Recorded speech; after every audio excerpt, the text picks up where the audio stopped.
SG Consultancy Services. Study MBBS in Russia, Philippines, Uzbekistan. Just దీనికి simple remedy ఏంటంటే life style changes వల్ల వచ్చిన problem కాబట్టి life స్టైల్ని చేంజ్ చేసుకుంటేనే మనం మళ్ళీ బ్యాక్ టు నార్మల్ వచ్చేసేయగలుగుతాం. దీన్ని హోమోసింథసిస్ అంటారు అనమాట.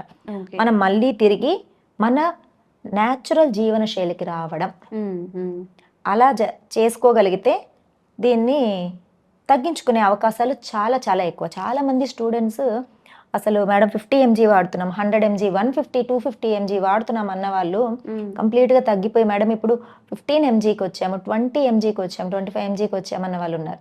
పూర్తిగా తగ్గిపోయింది మేడం, ఇక్కడ డాక్టర్ అవసరం లేదన్నారు మేడం అని చెప్పిన వాళ్ళు కూడా చాలా మంది ఉన్నారు.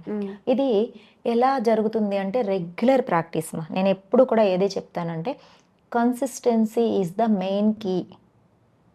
నువ్వు ఆరోగ్యాన్ని మెరుగుపరుచుకోవాలంటే ఫస్ట్ డిసిప్లైన్గా మారాలి. ఎర్లీగా లేవడం అంటే నువ్వు ఎర్లీగా లేవాలి అంటే నువ్వు ఎర్లీగా పడుకోవాల్సిందే. అవును, నీ బాడీ మైండ్ అలా సెట్ అయిపోతుంది. నీకు మంచి స్లీప్ వస్తుంది ఎర్లీగా పడుకోవడం వల్ల. ఎర్లీగా లేసి డిసిప్లైన్గా నువ్వు ఎప్పుడైతే యోగా చేస్తున్నావో నీ బాడీ వెరీ యాక్టివ్గా ఉంటుంది. యాక్టివ్గా హార్మోన్స్ రిలీజ్ అవుతాయి, ఎక్కడ కూడా డిస్టర్బ్ అవ్వదు. నీకు ఇంటర్నల్ ఆర్గాన్ సిస్టమ్ మొత్తము చాలా యాక్టివ్గా ఉంటుంది, హెల్దీగా తయారవుతుంది. ఏ ఆర్గాన్ చేయవలసిన వర్క్ అది చక్కగా చేసుకుంటుంది. మనకు రెస్ట్ ఎక్కడ వస్తుంది? నైట్ టైంలోనే మన బాడీ రెస్ట్ అవుతుంది. సో ఈ లైఫ్ స్టైల్ని ఎలా మార్చుకోవాలి అంటే ఫుడ్ హ్యాబిట్స్ని మార్చుకోవడం వల్ల లైఫ్ స్టైల్ మారుతుంది. ఫస్ట్ థింగ్ నువ్వు ఎర్లీగా తినడం, సూర్యుడు ఉన్నప్పుడే తినడం. ఓకే, నువ్వు ఎప్పుడైతే దీనిని ఈ మధ్య కొత్తగా ఇంటర్మిటెంట్ ఫాస్టింగ్ అని చెప్పి పేరుతో అంటున్నారు, కానీ ఇది ఆయుర్వేదంలో ఎప్పటి నుంచో ఉంది. యోగా అండ్ ఆయుర్వేదంలో ఆహారమే ఔషధము అని చెప్పి, మనం ఏ టైంలో తింటే ఔషధము, ఏ టైంలో తింటే అది విషం అయిపోతుంది అని చెప్పి. నువ్వు ఎప్పుడైతే సూర్యుడు ఉన్నప్పుడే తింటావో అప్పుడు, ఇప్పుడు ఫర్ ఎగ్జాంపుల్ మనము మార్నింగ్ 8కి తినడం స్టార్ట్ చేసి ఒకప్పుడు ఏం చేసేవాళ్ళంటే 6కి క్లోజ్ చేసేసేవాళ్ళు ఇప్పుడు దాన్ని సంధ్య వేళ తినొద్దని చెప్తుంటారు కదా మన వాళ్ళు. ఏంటంటే ఆ టైం స్కిప్ చేసి 7ంటికో 8ంటికో తినొచ్చు. సంధ్య వేళ తినొద్దు అంటే సూర్య అస్తమయం అవుతూ ఉన్నప్పుడు సంధ్య చేసుకోవాలి. సంధ్య చేసుకున్న తర్వాత తినండి అంటారు. సంధ్య వేళ, అది సంధ్య జరుగుతుంది. ఇప్పుడు సూర్యుడు వెళ్ళి చంద్రుడు వస్తున్నాడు, సంధికాలం అనమాట. ఎప్పుడు తినాలి? సంధ్య చేసుకుని సూర్యుడికి ఒకసారి నమస్కారం చేసుకుని, ఆయన ప్రత్యక్ష భగవానుడు కదా, ఆ తర్వాత తీసుకోవచ్చు. ఇప్పుడు మోడర్న్ లైఫ్లో మనకు ఇంకా చీకటి పడిపోతుంది ఇవన్నీ అనుకుంటే కూడా కుదరదు. నువ్వు ఒక టైం ఫిక్స్ చేసుకున్నావా, ఆ టైంకి చక్కగా తినేసేయాలి. నువ్వు తిన్నదానికి నువ్వు పడుకునేదానికి మినిమం 3 గంటలు గ్యాప్ ఉండాలి. అలా చేసి చూడండి. అసలు అప్పటికి 3 గంటలు డైజెషన్ అయిపోయి ఉంటుంది కదా, ఇంకా బాడీకి వేరే ఏం పని ఉంటుంది? హీలింగ్. బాడీ ఎక్కడెక్కడ మన సెల్స్ ఎలా ఉంటాయి, పుడుతుంటాయి, పోతూ ఉంటాయి. రిపేర్ అవ్వవలసిన సెల్ అనుకో, రిపేర్ అయ్యి అది చక్కగా మళ్ళీ యాక్టివ్ అవుతుంది అనుకో, ఆ సెల్ని రిపేర్ చేసుకుంటుంది. లేదా దాన్ని ఎలిమినేట్ చేయాలా, ఎలిమినేట్. ఇలా చేసుకునే పని ఎప్పుడు వస్తుంది? నువ్వు రెస్ట్ ఇచ్చినప్పుడు వస్తుంది. ఆ రెస్ట్ ఎప్పుడు వస్తుంది? డైజెషన్ పని లేకుండా ఉంటే వస్తుంది. నువ్వు కంటిన్యూస్గా తింటూనే ఉంటే, పడుకునే అరగంట ముందు కూడా తింటూనే ఉంటే అది డైజెషనే జరుగుతూ ఉంటుంది. సూర్యుడు లేనప్పుడు మనకు డైజెషన్ పవర్ సరిగా ఉండదు, తగ్గిపోతుంది. నువ్వు చూడు, మధ్యాహ్నం బాగా తింటారు ఎందుకంటే సూర్యుడు బాగా ఉంటారు.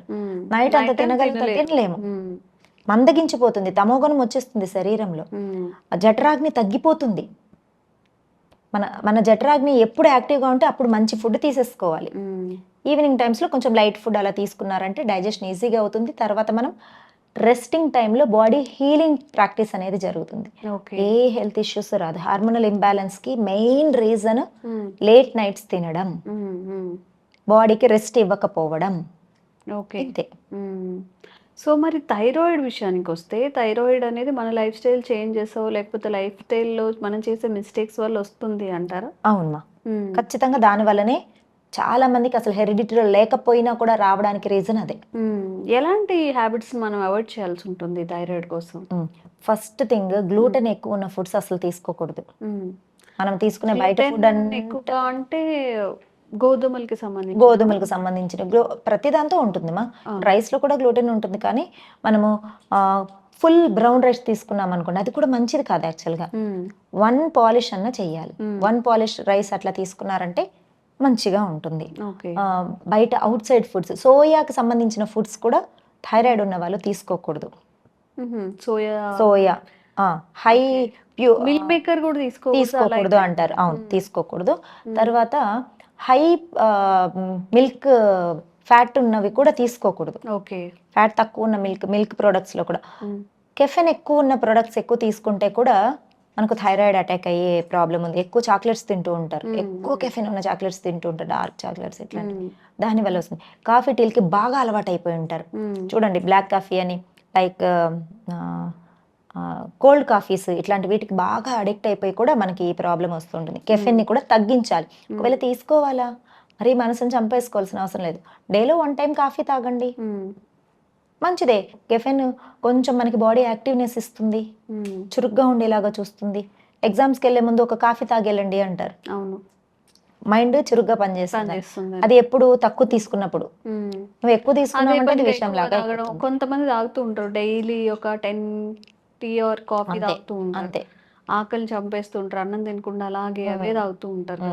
ఇలాంటి మనకు డిస్టర్బ్ చేసే లైఫ్ స్టైల్ వల్ల మనకు అనారోగ్య సమస్యలు వస్తున్నాయి. థైరాయిడ్ రెగ్యులర్ గా యోగా చేస్తూ ఉండి మంచి ఫుడ్ హ్యాబిట్స్ అలవాటు చేసుకున్నారనుకో, నేను చెప్పిన టైమింగ్స్ చాలా ఇంపార్టెంట్. నేను అసలు ఎవరికైనా సరే మేడం డైట్ ప్లాన్ ఇవ్వండి మేడం అంటే ఫస్ట్ మీరు తినే టైమింగ్స్ చెప్పండి అంటాను. ఫస్ట్ టైమింగ్ మార్చుకోండి, మీ ఈ హ్యాబిట్ చేసుకున్న తర్వాత నేను డైట్ ఇస్తానని చెప్తాను. డైట్ అంటే ఏంటి? Good food. మనం ఏది తినాలి, మనం తింటున్న దాంతోనే కొంచెం మంచి ఫుడ్ని యాడ్ చేసుకుంటాం. ఓకే, అంతే. ఓకే. మరి థైరాయిడ్ కోసం ఆసనాలు కానీ ముద్రలు కానీ ఏమైనా సజెస్ట్ చేస్తారు?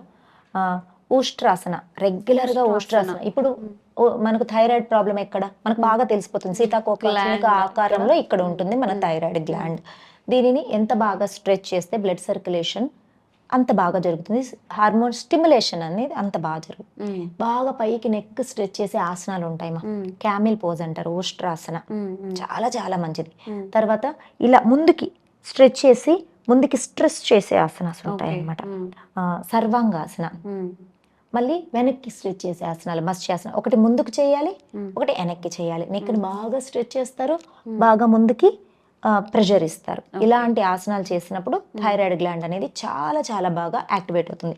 ధనురాసన, సర్వాంగాసన, విపరీత కరణి, మత్స్యాసన, చక్రాసన, ఊష్ట్రాసన, ఇలాంటివన్నీ రెగ్యులర్ ప్రాక్టీస్లో చేసుకుంటూ ఉన్నాం అనుకోండి, చాలా చాలా మంచిది. దీంతో పాటు సూర్య నమస్కారాసనం కూడా యాడ్ చేసుకొని ప్రాక్టీస్ చేస్తూ ఉంటే అసలు చాలా తొందరగా, అసలు రీసెంట్గా అటాక్ అయి ఉంటుంది చూసారా, వాళ్ళైతే చాలా తొందరగా క్యూర్ అయిపోతుంది.